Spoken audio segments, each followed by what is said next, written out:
Audience, आप भी कभी ना कभी किसी टफ मैथ प्रॉब्लम में अटके होंगे, बट अगर आपको उसको सॉल्व करने की मेथड पता लग जाए तो आप झट से उसको सॉल्व कर सकते हो।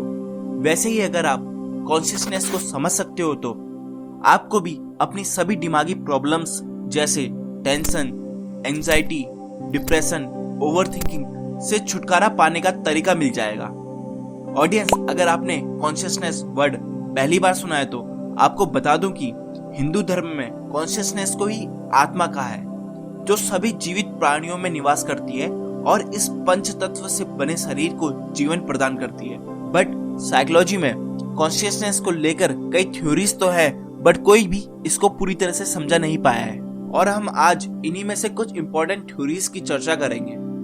ऑडियंस, वेस्टर्न थ्योरीज के अनुसार कॉन्शियसनेस एक पैसिव अवेयरनेस है जो मात्र एक कॉम्प्लेक्स ब्रेन स्ट्रक्चर के कारण डेवलप हुई है, परंतु कोई भी साइंटिस्ट अभी तक यह एक्सप्लेन नहीं कर पाया है कि केवल कोशिका और ऊतकों से बने मटेरियलिस्टिक ब्रेन कॉन्शियसनेस जैसा एक्सपीरियंस कैसे जनरेट कर पा रहा है। और वेस्टर्न थ्योरीज तो ये भी क्लियरली एक्सप्लेन नहीं कर पाती है कि कॉन्शियसनेस आखिरकार है क्या और इसके होने के पीछे क्या कारण है। परंतु अगर हम इंडियन पौराणिक थ्योरीज की बात करें तो वे इन सब बातों में उलझती ही नहीं है, क्योंकि इंडियन कॉन्सेप्ट में कॉन्शियसनेस को सर्वव्यापी माना है, यानी वे पूरे ब्रह्मांड में प्रेजेंट है और इसको टाइम और स्पेस से भी परे माना है, यानी संसार के अस्तित्व में आने से पहले भी कॉन्शियसनेस प्रेजेंट थी और संसार खत्म होने के बाद भी कॉन्शियसनेस रहेगी। इंडियन थ्योरीज में दो डिफरेंट स्कूल ऑफ थॉट है जो कॉन्शियसनेस को एक्सप्लेन करते हैं। फर्स्ट स्कूल ऑफ थॉट बस एक पॉइंट में ही वेस्टर्न कॉन्सेप्ट से अग्री करता है कि कॉन्शियसनेस एक पैसिव अवेयरनेस है, बट बाकी सारे पॉइंट्स में बिल्कुल डिसएग्री करता है। वेस्टर्न कॉन्शियसनेस व्यू का मानना है कि मैटर ही प्राइमरी रियलिटी है और कॉन्शियसनेस के नेचर के ऊपर ओपन डिबेट है कि ये रियल है या खाली एक भ्रम है। वहीं दूसरी तरफ प्योर इंडियन कॉन्शियसनेस व्यू का कहना है कि कॉन्शियसनेस ही प्राइमरी रियलिटी है, बट मैटर पर डाउट है कि यह माया यानी भ्रम तो नहीं है। But second major Indian concept का मानना है कि कॉन्शियसनेस भी प्राइमरी रियलिटी है और साथ ही साथ मैटर भी कॉन्शियसनेस जितना ही रियल है। ऑडियंस, मुंडाक्य उपनिषद में भी मेटाफरली कहा गया है कि जैसे एक मकड़ी अपना जाल बुनती है और उसको नष्ट करती है, वैसे ही ब्रह्मा में ब्रह्मांड का सृजन और विनाश होता है।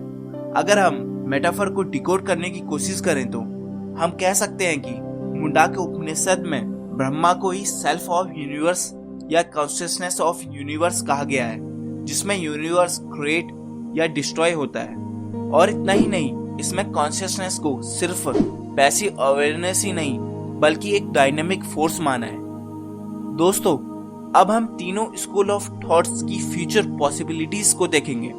अगर मैं सबसे पहले ये मानूं कि western concept of consciousness true है तो कॉन्शियसनेस पूर्ण रूप से ब्रेन की वर्किंग पर ही डिपेंड होगी और साइकोलॉजी का मेन मोटिव ब्रेन की स्टडी और लोगों के बिहेवियर को स्टडी करना होगा। बट अगर Indian concept of consciousness true है तो कॉन्शियसनेस का ब्रेन की मेंटल एक्टिविटी में उलझे रहना सिर्फ ब्रेन की एक बैड हैबिट जैसा होगा और कॉन्शियसनेस को ब्रेन की मेंटल एक्टिविटी से अलग करना पॉसिबल होगा। वैसे तो कई सालों से इंडियन ऋषि मुनि वेरियस उपनिषद और वैदिक लिटरेचर में इसकी पॉसिबिलिटी व्यक्त करते आ रहे हैं और काफी यौगिक स्कूल्स डिफरेंट योगा मेथड से इस स्टेट को अचीव करने का क्लेम भी करते हैं। बट अभी इस फील्ड में काफी रिसर्च और स्टडी की जरूरत है। दोस्तों, वेस्टर्न कॉन्सेप्ट ऑफ कॉन्शियसनेस में एक प्रॉब्लम है।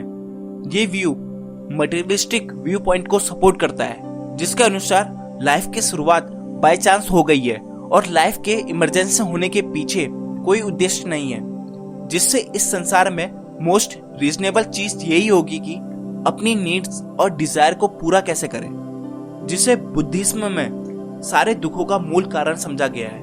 वहीं प्योर कॉन्शियसनेस व्यू के अनुसार हमें सांसारिक मोह माया से दूर होकर अपनी कॉन्शियसनेस को प्योर कॉन्शियसनेस में मर्ज कर मोक्ष प्राप्त करना चाहिए। और second Indian concept of consciousness के अनुसार जाएं तो हमारे सामने बहुत सारी नई संभावनाएं देखने को मिलती है। जिससे हमारा सबसे इम्पोर्टेंट एम अपनी कॉन्शियसनेस को इवॉल्व करते रहना और लार्जर कॉन्शियसनेस अचीव करना होना चाहिए।